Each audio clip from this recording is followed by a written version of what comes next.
Coba saya. Buru. Iya, Jonat.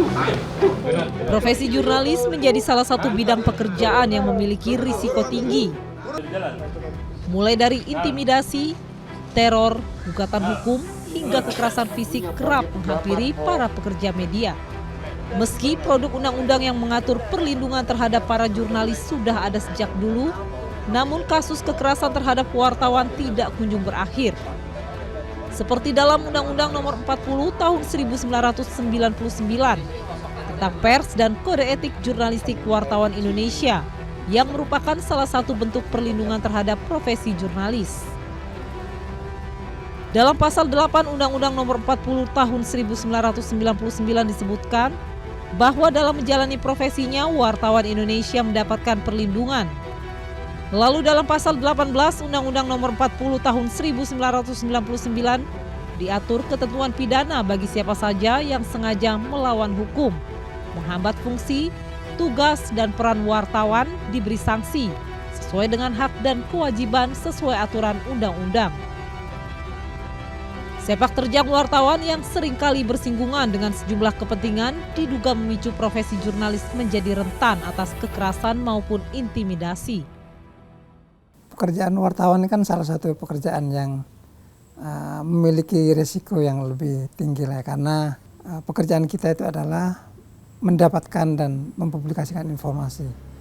Dan kalau informasinya baik, tentu membuat orang senang.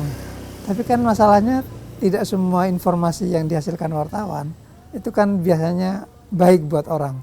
Ada yang isinya malah membuat orang merasa tidak senang atau sakit hati, dan itu berbuah berpotensi menimbulkan kekerasan atau gugatan hukum gitu.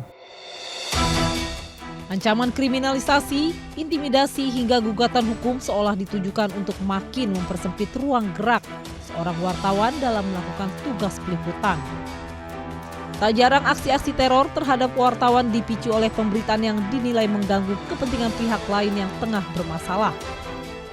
Ya, kita tahu bahwa kebenaran itu kadang-kadang pahit bagi orang. Karena kalau kita menulis bahwa korupsi misalnya atau pembunuhan oleh Ferdy Sambo, itu kan kebenaran. Bagi Sambo dan para pendukungnya itu kan kebenaran yang pahit kan.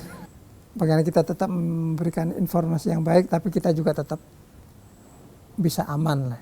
Dan makanya saya kira kalau kita mengikuti kode etik, ya saya kira kita proteksi yang paling baik lah bagi kita sebagai wartawan. Setiap tahunnya diperkirakan terjadi puluhan kasus kekerasan terhadap wartawan, mulai dari menghalangi tugas peliputan, intimidasi, pemukulan hingga pembunuhan. Adapun ancaman terhadap kekerasan pers biasanya datang dari kalangan pejabat publik seperti aparat kepolisian, kepala daerah, dan pejabat berwenang lainnya. Untuk kasus-kasus berat yang berujung pada hilangnya nyawa wartawan, Aliansi Jurnalis Independen mencatat ada 9 kasus jurnalis yang terbunuh karena pemberitaan, di mana hingga saat ini proses hukum atas kasus-kasus tersebut rata-rata tidak menemui titik terang.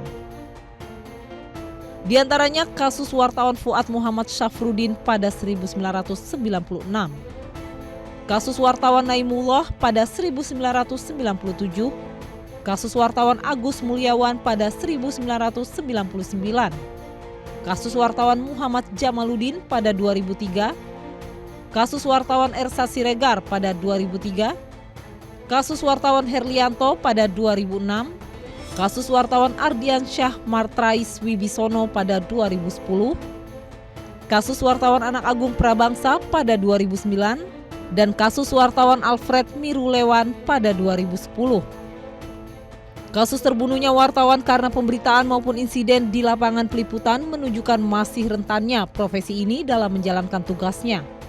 Perlindungan hukum yang ada selama ini seolah belum sepenuhnya bisa menjamin keselamatan para jurnalis.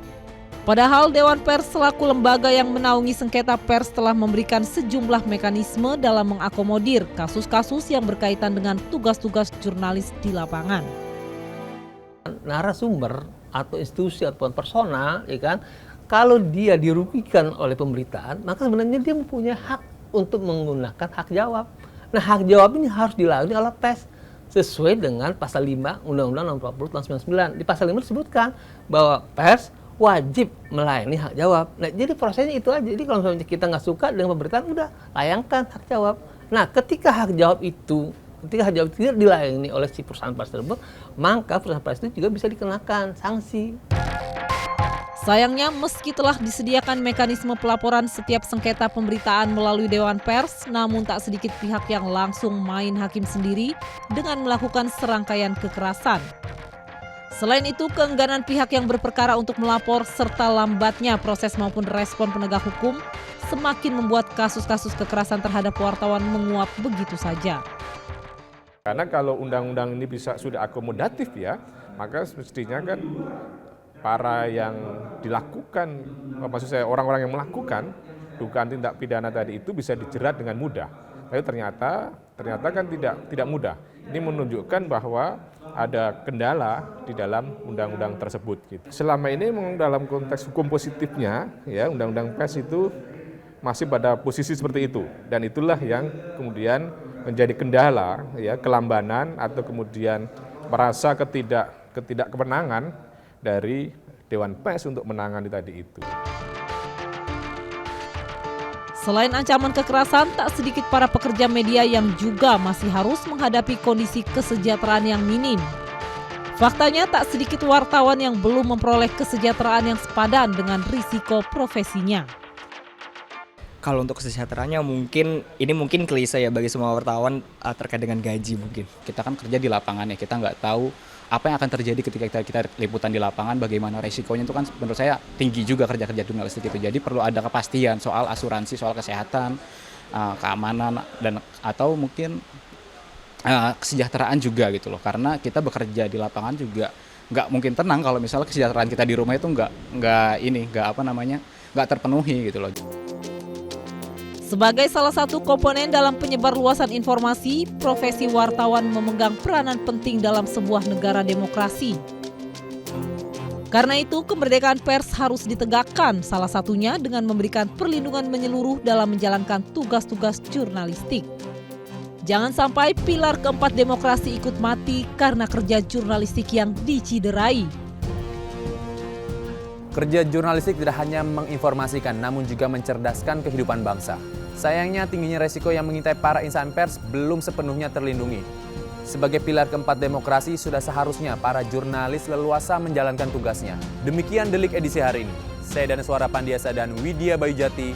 Terima kasih dan sampai jumpa.